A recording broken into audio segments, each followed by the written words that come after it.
It begins not with a scream, but with its absence. Not with a slammed door or a cutting phrase, but with the stillness that follows. Silence, sharp and echoing. It enters the room like fog, slow and suffocating. And he feels it before he understands it. Her silence. Not passive, not indifferent, but heavy, like a held breath that lasts too long. Freud wrote that our minds repress what we cannot bear. But repression is not erasure. It is storage, in dark, unlit rooms of the unconscious. And silence is often the knocking on those locked doors. A woman's silence in particular contains centuries of this storage. Generations of unspoken truths, of swallowed pain, of conditioned composure. So when she finally goes silent, it is not a retreat. It is a revelation. In this story, she does not shout. She folds laundry in silence. She makes coffee in silence. She listens, but not to him. Her movements are gentle, but her absence is thunderous. He speaks, trying to provoke the reaction he once dreaded. But there is no fire now. Only distance.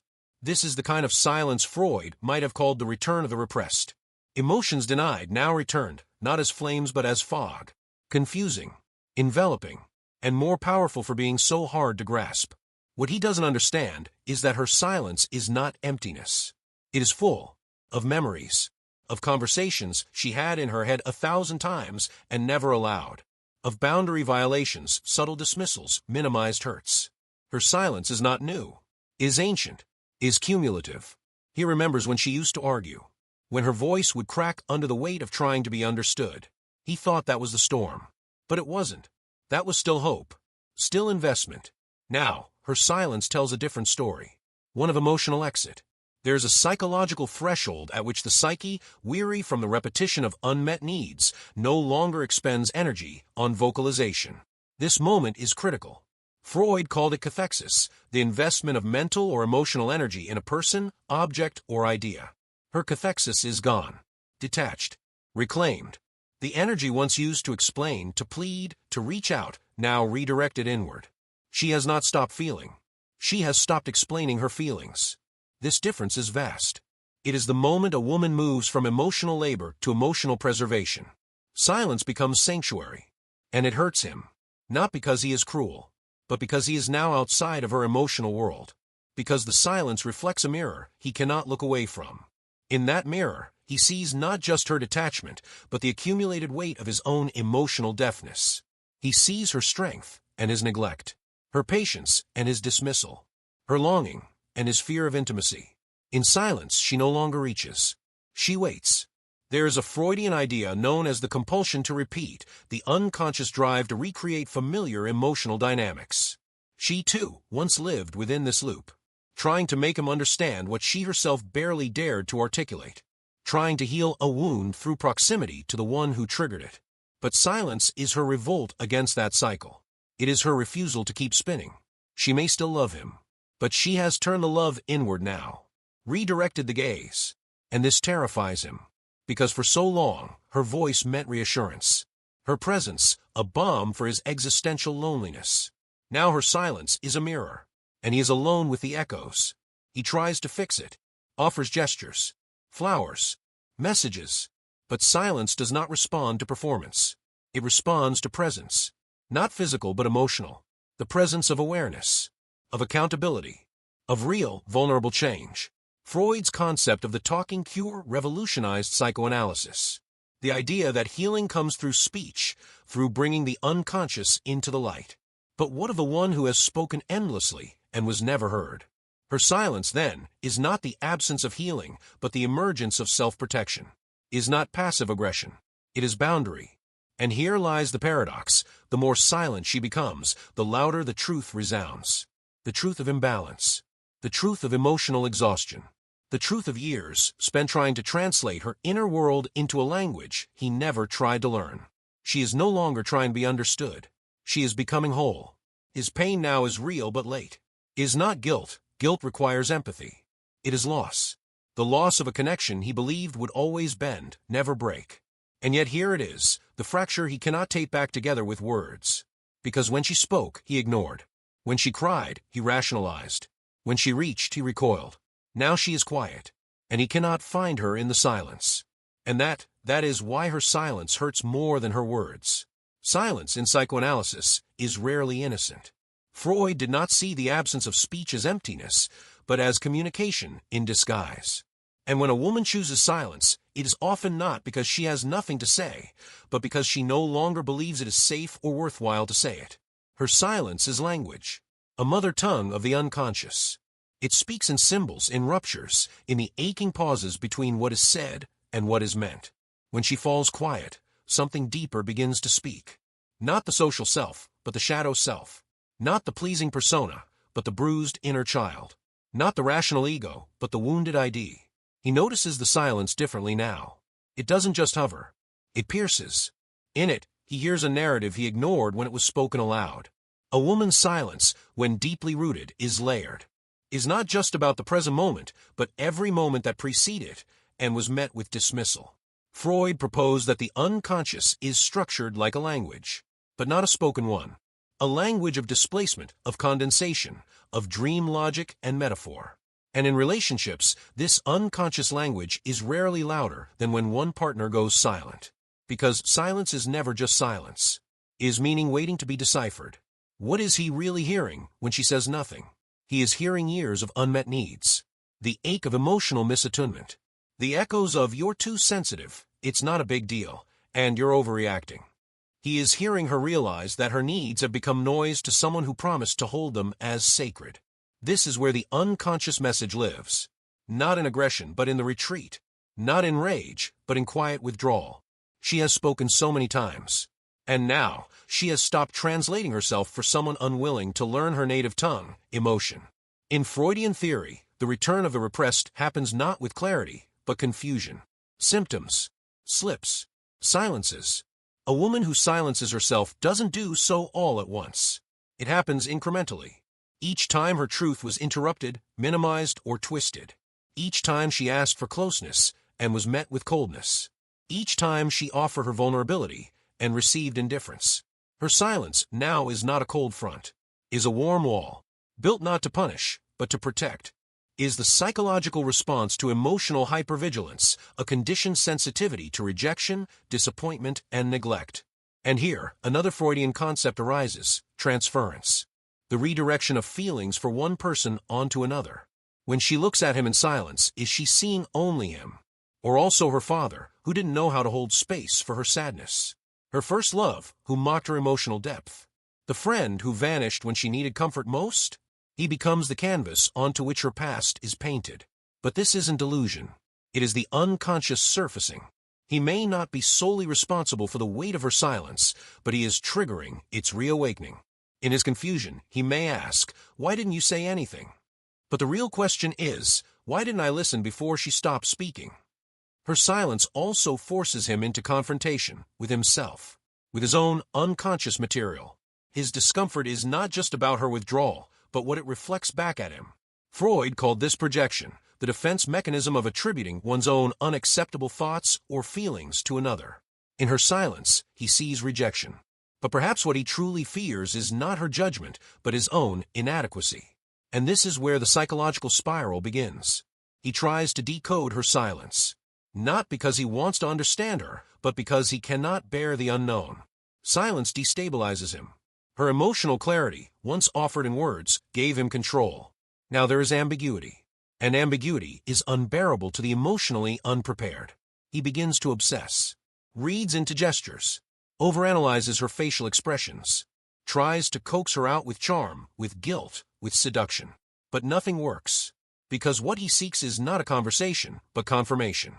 That he is still emotionally central. That he still matters. But she is no longer there to validate. Her silence is a reclaiming of emotional space. A retreat from being his mirror. And in this space, something radical happens. She begins to hear herself again. In the absence of his voice, his reactions, his expectations, she starts to discern her own internal dialogue. The one that says, "You've done enough."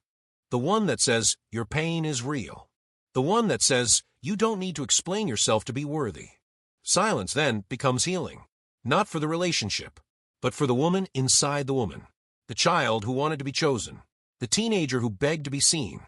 The adult who thought love meant always trying harder. In the silence, she is finally choosing herself. Freud believed neurosis emerged from split between the conscious and the unconscious. Silence, for her, begins to unify that split, to bring coherence to a life lived in emotional fragmentation, to make peace with a psyche stretched too thin by roles, by expectation, by relational labor. She no longer performs. She exists, quietly, fully, and he, still outside the glass, begins to realize her silence is not just about him. It never was. It is about her becoming. In silence, she is rewriting the narrative. Not, "I wasn't enough," but "I was too much for someone not ready." Not, "I should have tried harder," but "I tried more than anyone ever should." Not, "I lost him," but "I found myself."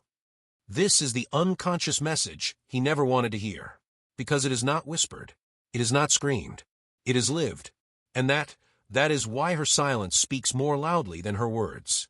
In the beginning, she looked to him with eyes full of wonder, not because he was flawless, but because love had taught her to see through softness. But now, in silence, her gaze has shifted. No longer seeking, no longer explaining. Just present quietly. He cannot name why it unsettles him, but he feels it crawling beneath his skin, the discomfort of being seen without interpretation, without performance. She no longer fills the air with questions, softness, attempts to hold the emotional thread. And in that absence, he begins to see a self he doesn't fully recognize. Projection, Freud taught, is when the ego deflects its own disturbing content outward. When one cannot bear a truth within, they cast it onto another. He begins to imagine her silence as cruel, manipulative, distant. But what he is truly encountering is his own fear of inadequacy, abandonment, exposure. Her silence does not punish. It reflects. In her quiet presence, his narratives unravel. He hears nothing, yet is flooded by sound, memories, doubts, insecurities. The things he buried resurface. Her silence is a mirror, unpolished and unmerciful. Not because she wants revenge, but because she has ceased to protect him from himself. She used to soften her truth, translate her needs, absorb his avoidance. But now that caretaking has ceased. Not with malice, but necessity.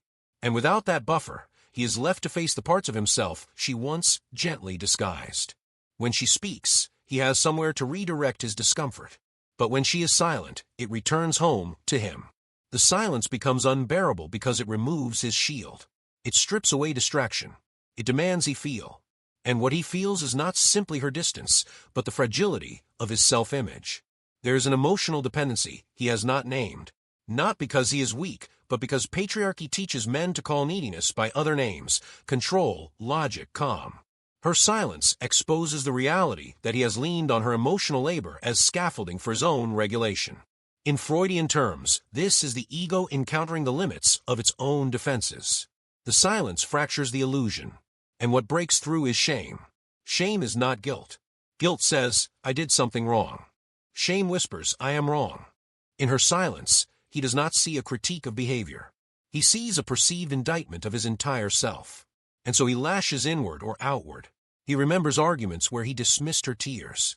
Moments he joked away her vulnerability. Times he called her overthinking instead of overwhelmed. These fragments return now uninvited. She says nothing, but he hears everything. Silence becomes the most honest conversation they have ever had. And yet still he resists. He tells himself she is cold, detached, overreacting. This is the superego stepping in, trying to manage the rising tide of unconscious material. But it doesn't work, because the pain is no longer hers alone. It is his, mirrored back in silence. She no longer argues for her worth. She no longer explains her intentions. She no longer justifies her boundaries. And this, to a man used to emotional caretaking disguised as love, feels like abandonment. But it is not abandonment. It is individuation. She is becoming whole within herself. And that process requires silence, a separation from the noise of external validation. Freud believed individuation was the path to psychic integration, the conscious aligning with the unconscious. Her silence is this integration in motion. She no longer fears being misunderstood, because understanding is no longer the goal. Peace is, and peace does not require permission. And so he sits with the silence, some days resenting it, other days fearing it, occasionally grasping at its wisdom, but always aware that something irreversible has taken place. This silence, once unbearable, becomes a teacher. He begins to recall moments where he didn't just fail to hear her, but chose not to. Not because he was cruel, but because listening would have required confrontation with his own emotional illiteracy. And now, in the silence, he studies the language she once spoke fluently, the language of the heart. She used to say, "I just want you to understand me." Now, she says nothing. And he realizes the most painful part of her silence is not that she's gone, but that she was always there, and he never arrived. He cannot undo the past, but he can now sit with its echoes. He can confront the part of himself that expected love to come packaged in forgiveness without change, in understanding without introspection. He can face the mirror, because in the end, her silence was not the closing of a door. It was the opening of his. And that is why her silence is not absence but invitation. There is a moment in the silence when she breathes differently, not as a woman afraid of what will happen next, but as one who has stopped asking the questions that once tethered her. Does he love me? Will he change? Am I too much? Fade. Not because they were answered, but because they no longer define her. Freud spoke of psychic death and rebirth, a transformation that begins when repression cracks and the unconscious rises. Her silence is not just an end. It is initiation. A quiet shedding of skins she wore for too long. The pleaser, the forgiver, the emotional translator. Now she sits in her solitude, not as punishment but as practice. She reclaims her rhythm. She learns the texture of her thoughts without interruption. Her body begins to soften not in surrender, but in sovereignty. He watches, and in his gaze is something unfamiliar, not just loss, but reverence. The woman he once knew as receptive, emotional, available, now feels mythic. Not distant, but grounded. He cannot touch her the same way. She has descended into a deeper layer of self, into what Jung might call the archetypal feminine, wild, intuitive, rooted. Freud would simply say the ID has found its voice. She no longer fears his withdrawal. She has made peace with absence. Not because she wants to be alone, but because she no longer fears being left. The silence becomes sacred. A right. A container for everything she was told to suppress. Rage, longing, disappointment, desire. All the emotions once filtered for his comfort now exist without apology. She does not seek closure. Closure is a myth, a polite request for emotional certainty in an inherently uncertain world. What she seeks now is clarity, not about him but herself. What she allowed, what she ignored, what her silence has finally made visible. There is grief, of course, but it is not bitter. It is clean. It does not plead or dramatize. It mourns what could have been without denying what was. It honors her part, but does not excuse his. In silence, she reclaims the parts of herself that were fragmented in the name of harmony. The woman who shrank to keep the peace. The girl who believed love meant endurance. The partner who waited for empathy that never arrived. They return, not with resentment, but recognition. And for him, the silence carves a canyon. It does not answer his questions. It reflects them back. Why didn't I see her sooner? Why did I need to lose her to listen? He may not find redemption in this story. Freud warned us that insight does not guarantee change. Awareness is not transformation. It is only the beginning. But even that beginning matters. He may sit with her silence for years, replaying the missed moments. Or he may move on, only to hear echoes of her voice in every future silence. Either way, the imprint remains. Because a woman's silence, once forged in emotional fire, does not vanish. It lingers, not as punishment but as proof that she existed, that she felt deeply, that she left not in haste but in wholeness. She does not return to him, but she returns to herself. Freud might describe this as a return of the self from repression, a movement from neurotic repetition to autonomous choice. She is no longer caught in the loop of waiting, explaining, hoping. She chooses herself. Not as a defiant act, but as the most honest one. And that is the final silence. Not the one directed at him, but the one directed inward. The silence where she finally listens to her own voice, uninterrupted. It is not loud. It is not desperate. It is hers. And it is enough. Have you experienced the power of silence in your relationships? Share your story below. Your words may help someone today. If this resonated with you, consider liking the video and subscribing to the channel. These stories are crafted for your emotional insight and healing, and your support helps them reach those who need it most.